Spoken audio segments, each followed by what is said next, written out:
We'll take a little bit of time here on the 2-1 note sheet. Again here, more functions. This is notes. To do a couple of definition type things, because just understanding some basics of functions make this a lot easier to work with. And there's not a lot of work to show, so it all comes down to what you know. All right, functions are a relationship between input and output. Now even with that, input's going to be my x values. Output typically is my y. You may see it in a chart, you may see it in graphical form, you may see the numbers just listed. Okay, and we'll take a look at all those here in a minute. But exactly one output for each input, one y value for each x value. Okay, and as it notes here, your x values have to be different. And we'll get into some situations with that today.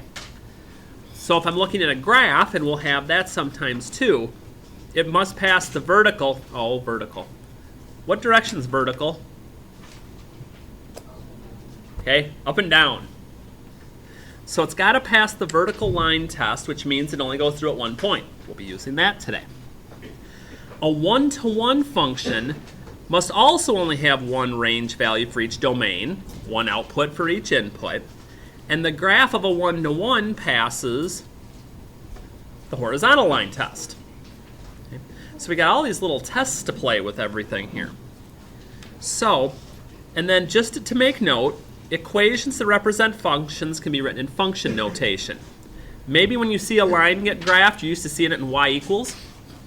Well, now that y may take on a little bit different of a look. Instead of y, it may say f of x, but it still means y. It still works the same way to be my y value. It's just a different way of writing it, so we can be a little more specific. Okay? So, again, these can be written in a whole bunch of different ways. Here I've got my ordered pairs. Now again, we understand that with these, my x value comes first and my y value comes second. Okay. Well, what if instead of giving it to you in ordered pairs, I gave it to you in a graph? Like, okay, we can Potpoints. So 2, 1. We're going to get these put in so we can run some tests here. 3, -2. So we're right 3 and down 2. -3, 1. We're left 3 and up 1. And 2, -2. We're right 2 and down 2. Now we're not connecting the dots. Okay? We're just going to have them here. So sometimes your values, if not listed in an order like this, maybe plotted this way, or they may be in a chart form. Now this gets a little more interesting sometimes. My x values, I'm just going to look at those, and I'm not going to write the same one over and over again. I'm only going to write each one in once.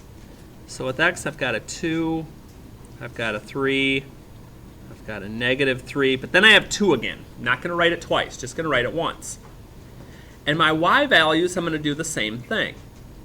So I'm going to be like, okay, I got 1, I got -2. There's 1 again, I don't need that. Oh, there's -2 again. Okay. So I write those. But when I write them in this sort of a form, I need to be able to know somehow what number, what x goes with what y. So typically what we end up doing is we end up having connectors that we use. So 2 connects to 1, 3 connects to -2, -3 connects to 1 as well, and 2 connects to -2.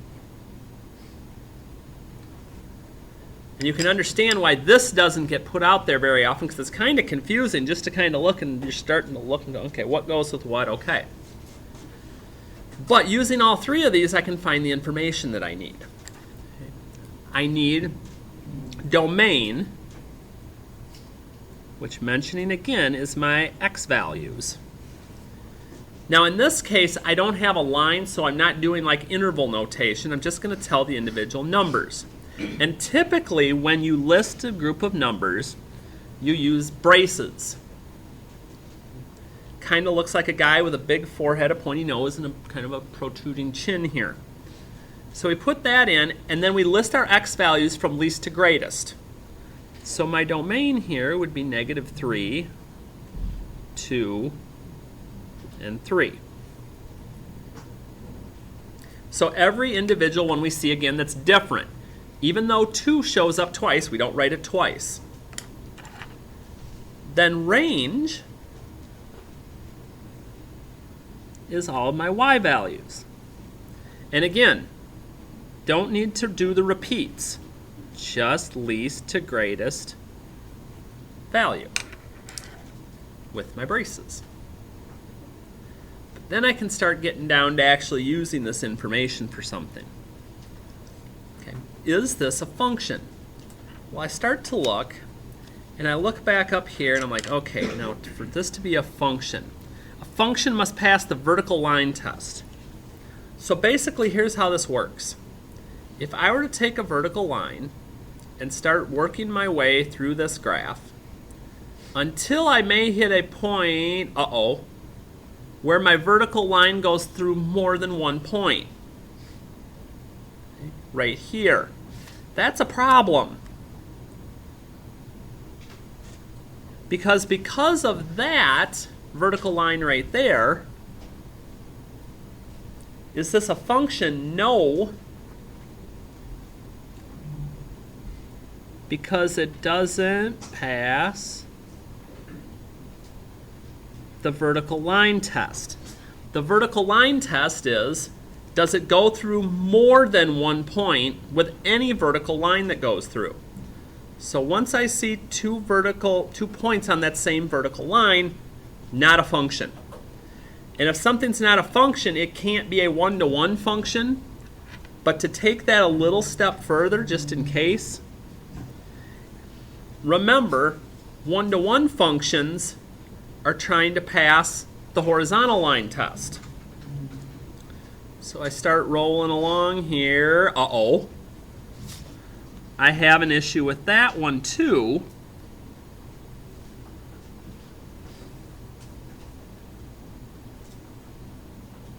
So that one doesn't pass the horizontal line test. Now again, for something to be one-to-one, it has to be a function first. So if you answer no to the first question, you're done because it's not a function. I wouldn't have to answer the second one. But I wanted to make sure we had an example of what it would look like, whether it passed it or wouldn't. Okay? So, let's see here. So we graphically saw these 2 things. Well, let's see if we can do it now just being given the points. And again, if something doesn't make sense as we're going along, kind of wave me down, like, can you try that a different way? I'll give it my best shot. So state the domain and range of each, then determine if it's a function. If it is a function, determine if it's one-to-one. Okay. So again, my domain is a listing of my x values from least to greatest. So let's see here. Got 4/10, 5/10, 3.1. Okay. So 0.4, 0.5, 3.1. That covers all of my different x values. And again, only if they're different, don't need to put repeats in there more than once.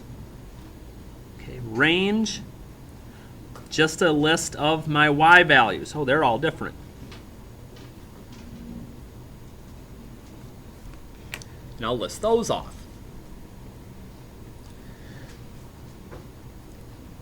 So then, I've got to go back and look to try to figure out if this is a function. Now I can't use the vertical line test because I don't have a graph. So what else can I do? Well, there's one other thing mentioned up here at the top that we can take advantage of. Talks about when something's a function, one output for each input. X values must be different. If you have any repeated x values, you don't have a function. And more importantly, okay, I have an x value repeated at 0.4.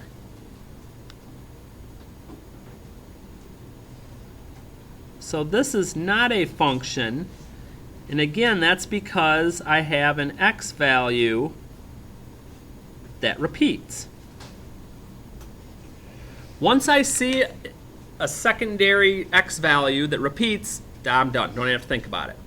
And again, since it's not a function, I don't even have to worry if it's 1 to 1 because it's not a function and I'm done with it. So just look for that when you're trying to deal with some of these. So I get to the next one and I go, okay, same deal working. When I'm looking at my domain and range, check out all your x values here. So I got -7, -5, 3 and 4, least to greatest x's. And then range runs the same way. -11, -2, and then I have a 2 that repeats. Okay. So I start looking through what I need to know again. I'm like, all right, are my x values all different this time? Yes. Okay. Once I see that all of my x values are different, I can see that I have myself a function. So this time I do have to answer the second question.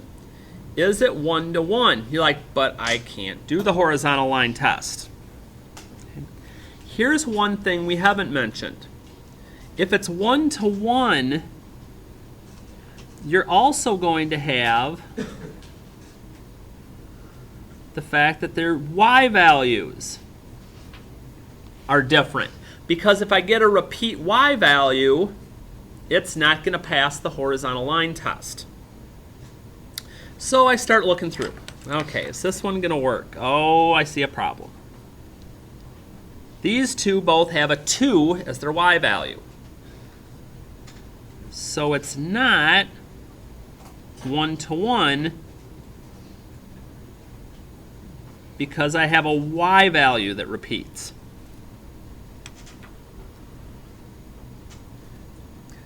So if x values repeat, it's not a function. If y values repeat, then, well, we don't have 1 to 1. So you're like, I wonder if you're ever going to get both. Well, we got one more to take a peek at here. All right, let's do it one more time here. We got our domain.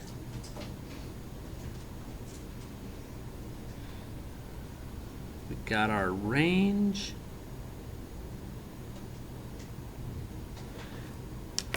And let's see if we have different x and y values. So I notice there's 3 points here.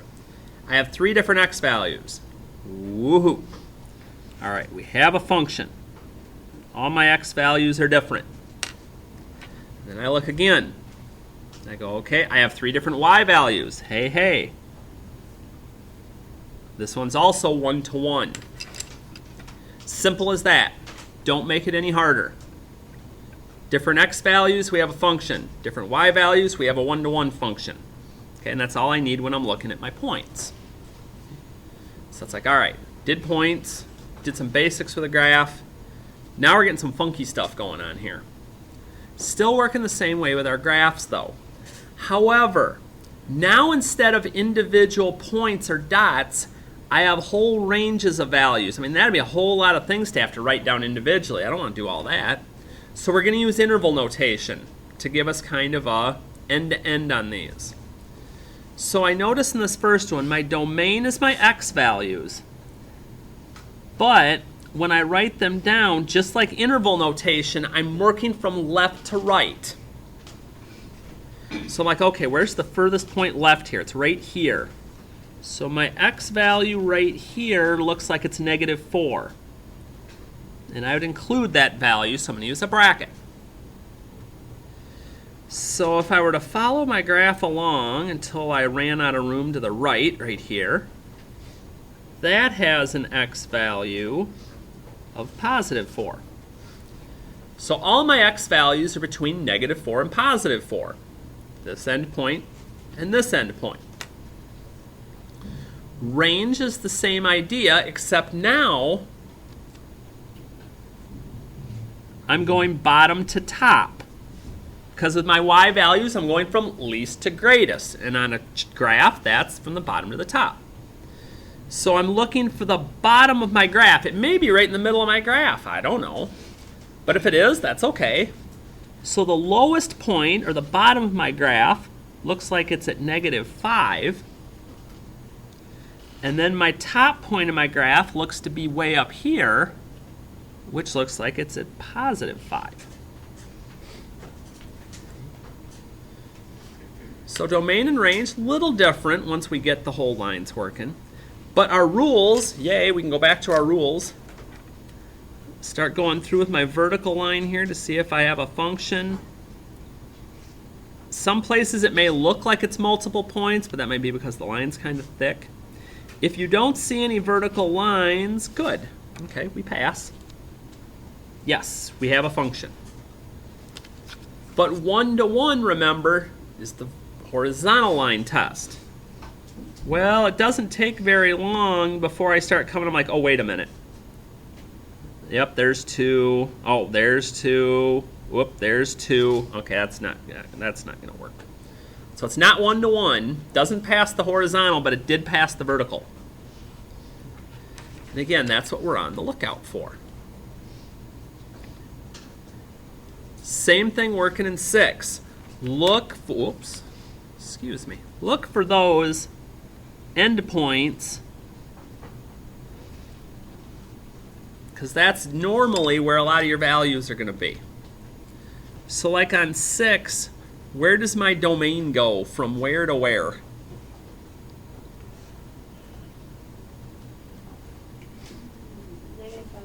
-5 to 4. Starts way over here. Furthest point right's over here. Okay, and again, it's the x values you're looking at. Don't get sucked into going to the y's on those. What about my range?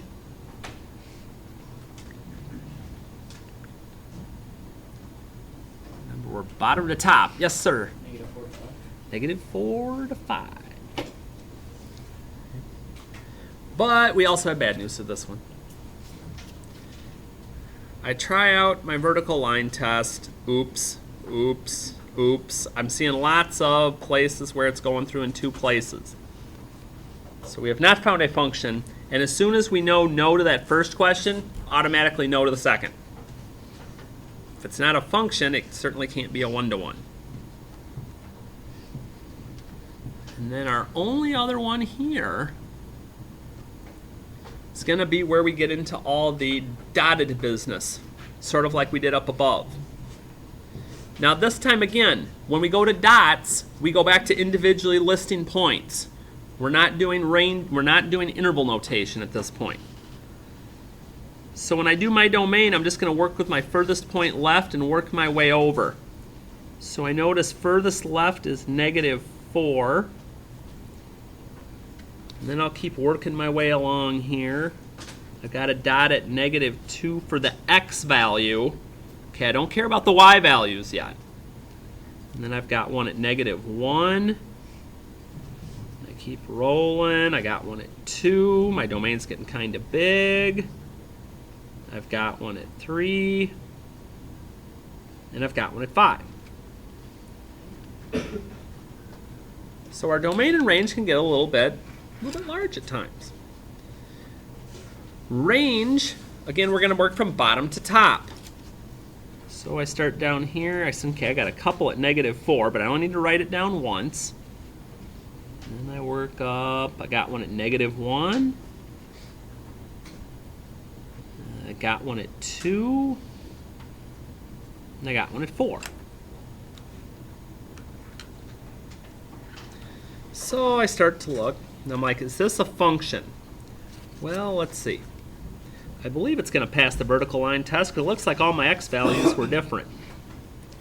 And as long as I don't run into a spot where I see 2 dots going through my vertical line here at once, and I don't, all right, we do have a function, so we do have to test for the 1-to-1. Now there's a couple of ways you could do it in this case.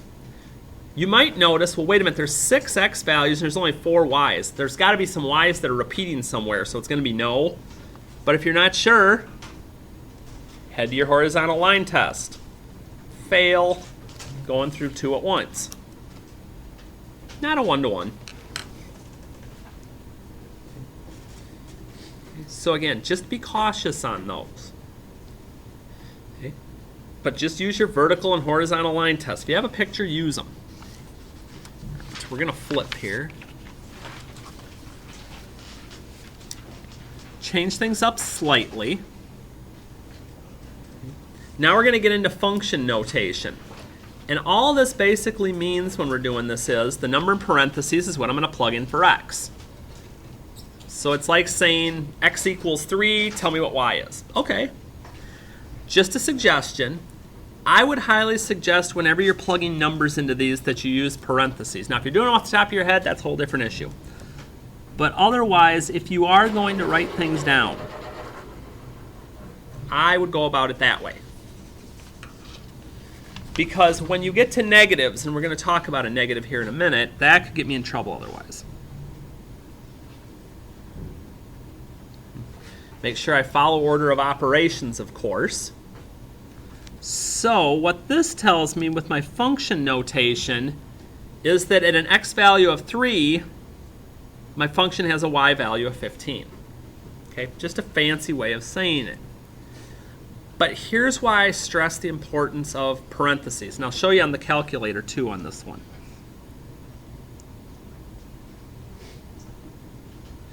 Let's say I get going along and I decide I'm going to use the calculator for some reason instead of just using my noggin. And I'm like, I don't need no stupid parentheses. And I just start typing stuff in. Negative 4 squared plus 2 times negative 4. Okay, now write my answer down. Then you come in the next day and I have the answer as 8 and you're like, Harty, you must have done something wrong.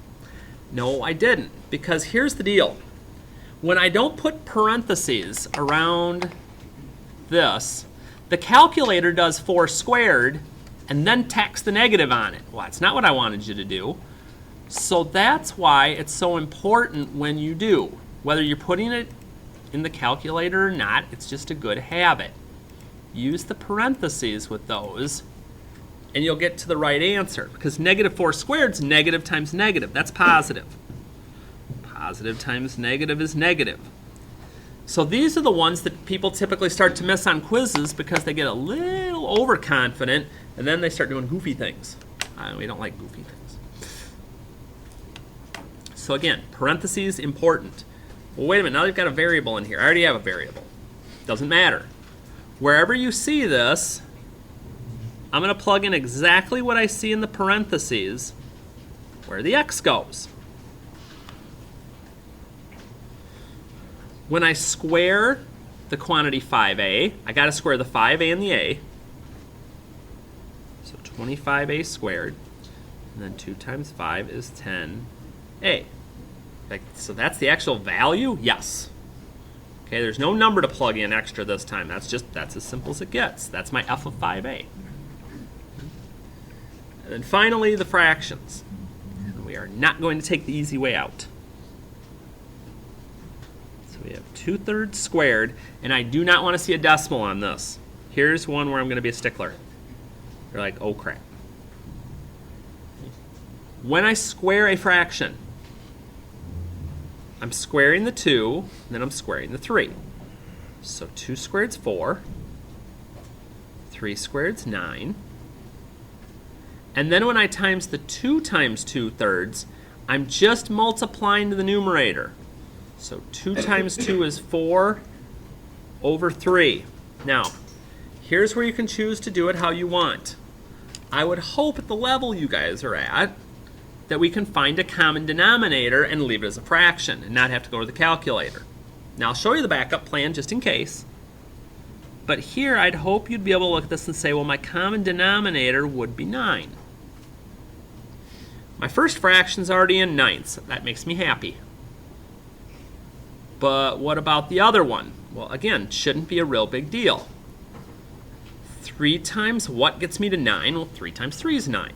Okay, so I just do the same thing. If I do 3 times 3 is 9, 4 times 3 is 12, and I can keep this guy in fraction form. Now, I'm not going to lie, because I know you'd figure it out anyway. Can I do this in the calculator? Sure. I don't have a fraction button per se, but I can use the divide button. get the same thing done.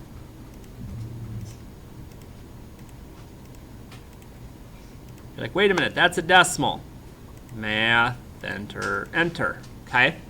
So you've got a backup plan, or you can check an answer that way if you need to. But that's what I want you to be kind of cautious of when it comes to that, okay? Now I'm going to come past this next section for a minute because I want to make sure we get to all the graphing stuff. All right, discrete versus continuous. Uh-oh. Okay, discrete consists of individual points that are not connected. We've seen some discrete graphs today already. They're the ones where you just have these random dots all over the place. They might not be quite that random, but they'll still be random. Okay. So if you're looking for an application for something with that,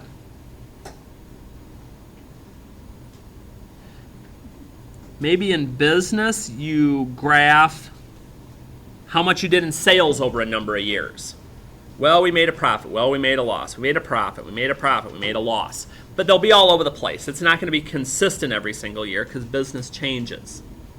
Okay. And the only other one I'm going to pop up here, because it directly affects me, of course, yearly math ACT scores. Now, we'd love them to just keep going linearly up. That'd be great. Exponentially, that'd be even better.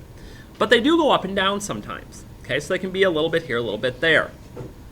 However, you also have some that are continuous. Okay, your domain's an infinite number of points and can be graphed as a line or a smooth curve. So here, you may get just a line. It's got a slope and it just keeps rising the same way. Or maybe you get something, okay, like a parabola of sorts that has a cycle. It's great for a while, then it gets kind of bad. Whoa, then it goes back up again. So again, here we can go all sorts of types of things.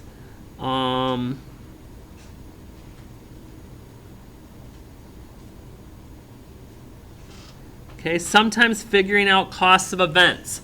There will be a baseline, and then you have a certain amount that will keep going up depending on how many activities you do. Sometimes it can be something like a rental.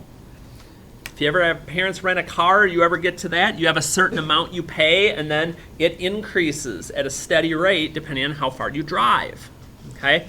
Those are the types of things, but again, continuous versus just kind of bouncing all over the place. So the last thing, they're like, whew, it's been long enough, Harty. Here is going to be, graph each of these, figure out the domain and range, figure out if it's a function, figure out if it's one-to-one. Okay, y equals 3. We've taken a look at this before. Okay, y equals our horizontal lines, x equals our vertical. So I got this horizontal line. Well, if I'm looking at that to eyeball it for the vertical line test, I'm like, shoot, that passes easy. So, yes, we have a function. Now this is a little more interesting. The domain, my x values. Where does it start? Where does it stop? If I have a line with arrows on the end, where's my beginning and ending point for my domain, my x values? Yeah, there isn't an end. It's negative infinity to infinity. Like, oh, here that comes again. So once you start seeing arrows, infinity's involved in this. It's always going to be. Now my range, that's a little narrowed here. My y values. What's my y value all the way across this line? 3. So my range, crazily enough, is one number. My domain's huge, my range is tiny, because it never comes off of 3.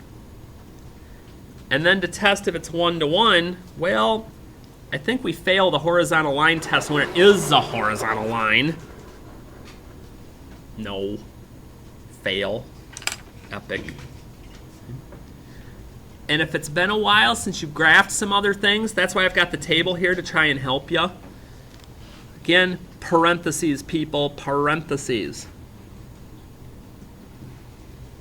Negative 1 squared is 1.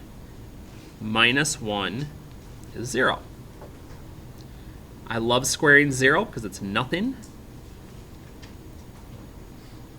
And 1 squared is 1, minus 1 is 0.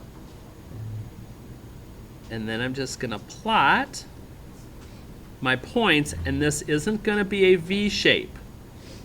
If you were to punch this in on your calculator, it makes a parabola. We'll get into those a little more as the year goes along. This does pass my vertical line test. So yep, it's a function. Oh, I see arrows again. What's my domain gonna be? Yeah, you're like, well, it kinda, this is gonna keep going out. It's gonna keep getting bigger and bigger the larger my numbers get. So my domain's gonna stay at negative infinity to infinity. But my range doesn't go forever up. Where's the bottom of my range? What's my smallest y value? Negative 1, right here. So we start at negative 1, but then we do go up forever to infinity.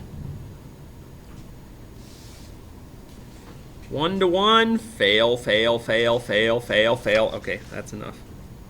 No, we're failing the horizontal line test. And finally, they're like, yes, finally. We scooch over a little here. We go, okay. Graphing a line, again, just the basics. Y-intercept, always done first. So my 2. My slope is always a fraction, so I don't get a bunch of vertical lines. Up 3 and over 1. I just like putting a couple of extra dots, excuse me, just to make my line really accurate. Got to have the arrows on the end. I just take a quick peek. I don't see anything funky going on. This is going to be a function. It passes my vertical line test. And I see arrows, and I remember this is going to keep going up and out, down and out, down and out. So this is going forever in all direction, both with my range and my domain. And I finally have come across something that can pass the horizontal line test. About time. It sets. So here's our outlook. I can even say for the rest of the week now, because now I've got figured out how this is going to work. Okay, the worksheet that you've got today will be on the homework check for Thursday. We'll go over that tomorrow. We've also got the quiz preview, and there's going to be one more part to this section. So tomorrow we're going to spend working on finishing up this section and letting you have some time to work on the quiz preview. Thursday we'll go over the quiz preview and have the homework check, and then Friday will be the quiz. Okay, not Thursday. Homework check is still Thursday, but the quiz itself is going to be Friday.